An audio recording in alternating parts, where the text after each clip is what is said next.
My name is Lynn Ward. The company is called Door Consultants Incorporated, and we've been in business in Chicago now for just over 20 years. Schools, churches, and condominiums, and homeowners after they've had a break-in. Well, we replace the doors, whether it be a wood door or residential wood or commercial steel. We'll replace it, install new locks, make the repairs necessary to the frame. And then in some cases, if it's for an insurance company, we have to arrange for the finishing of the door, such as the staining and varnishing or the painting of it, to put the door back to the condition it was in before it was broken into.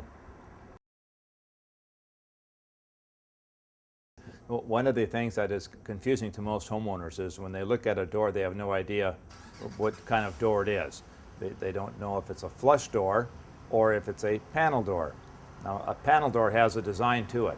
It can't be described with only 2 or 3 measurements. This is a imitation panel door. You see, it's got the stiles and rails, and it happens to have a panel.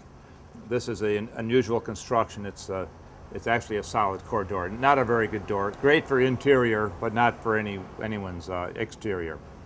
Most doors that I install are the flush design. This is a small bottom corner of a door, but the whole door looks just like this. So you could describe this door with only 2 measurements, the width, the height, and the thickness. That's how you would describe the appearance of the door. These doors are inherently much tougher than these doors, as these panel doors are now being made today. So we prefer to use these doors.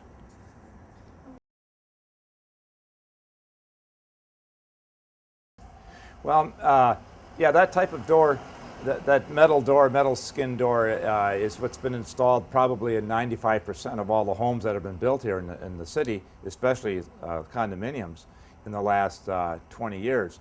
That door does have a tendency to give out when people kick on them. A lot of those manufacturers are now out of business with this current downturn in the economy. However, they're still there, and as long as no one kicks on them, they'll last a while until the frame that they're mounted in will rust out or will rot out. Well, if someone had a metal skin door with that styrofoam inside, I would put this door on.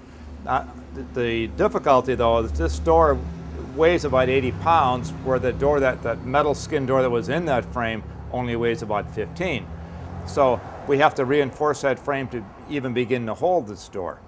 So we do that with larger hinges, and sometimes we take off the trim on the hinge side of the door and put a steel plate behind the frame and actually put the hinges onto that, through the frame, then into the steel plate to hold the weight. Well, to their advantage, it would be most likely they'd call me right after they moved in, or a fair number of them were in. Many of these doors have got many different keys, so we would either change the locks or have them rekeyed. So you want to know that you're the only person to have that key. Well, I work in all the neighborhoods, but I get most of my calls right downtown. That's where most of my work is. I do get a lot of calls far south and to the west. I get a lot of calls for break-ins. There are some neighborhoods that I've never been in, and some neighborhoods I go to quite often. A locksmith, they will make the locks work properly. They don't always have the skills to make the door fit in the frame properly. The first thing we do in addressing any problem with the door is we disconnect the door closer and get the door to close properly. Once the door is functioning properly, then we get the lock to function properly. Once that is working, then we install the door closer to make that all work as a unit properly. The story that comes to mind the most is when the neighbor came over, asked about the door, got the attention of the owner, and was explaining to the owner how it was good to see her son had come back from the Army earlier that day. However, the son, obviously he forgot his key because he had to climb on his buddy's shoulder and sneak in your bedroom window. And then I saw him leave, and he was carrying his TV set. He had to kick on the front door to get the door open. and that's why I was replacing it. Well, it wasn't her son coming home from the Army. She was being broke into, and she watched the whole thing, had the opportunity to call the police, and didn't do it. Okay, I'd like to draw your attention to this particular door that I reinforced and made operate properly. These are ball bearings on here. The idea of putting the ball bearing on is it takes the friction out. So if you push on the door, and it'll come back without the squeaking and all the other noise that goes along with it. This happens to be a paint grade hinge, so eventually that'll get painted out. We could use any finish we like. They come in brushed chrome, polished brass, and so on. They're all in stock when you go to the proper supplier. The other thing we do a lot of is reinforced door frames. This was a particular challenge because of the depth of the wall. But this is a stainless steel plate modified to fit on this particular building. Without taking everything apart, we got this plate on and then put the holes in it for the key and knob lock and for the deadbolt. One of the other repairs that we had done to this particular door is we installed this door closer, or the door check. It properly controls the speed of the door so it doesn't slam. A properly operating door should close between 5 and 7 seconds. This one now does that, and it does it reliably. These doors have basically no weight to them, so typically what contractors do and developers do to make this door close is they rely on speed to make it close and compress against this gasket. Well, that's not a good idea. People can get hurt. It just isn't going to work, and it makes a lot of noise. So we put on the door closer, put on the proper amount of spring pressure, so when you let go of the door, it will latch reliably each time.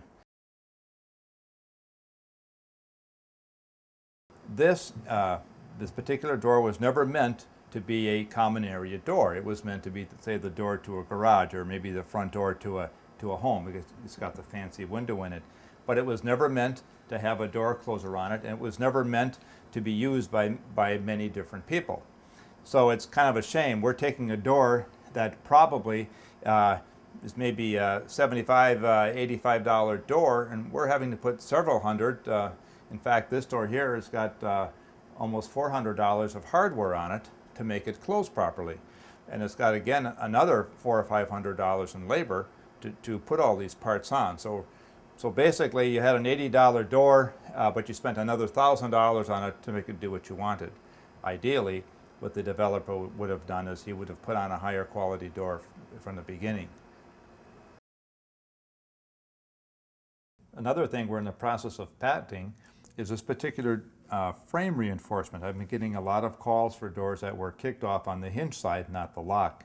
So this is a J-shaped piece of stainless steel that captures the edge of this frame here. As you see, it wraps around back here, and the other leg of it behind the frame comes way out to here. So I put this in, and once it's in, I installed long screws that go through this frame here. They go through the stainless steel plate, and they go into the 2x4 behind. And this one I've got 2 screws on. So if you were to force on this door, rather than this frame breaking away so easily, it would be reinforced by this stainless steel. Certainly call me. The number is 312-906-9313, or they could send me an email at doorguy and the number 6 @AOL.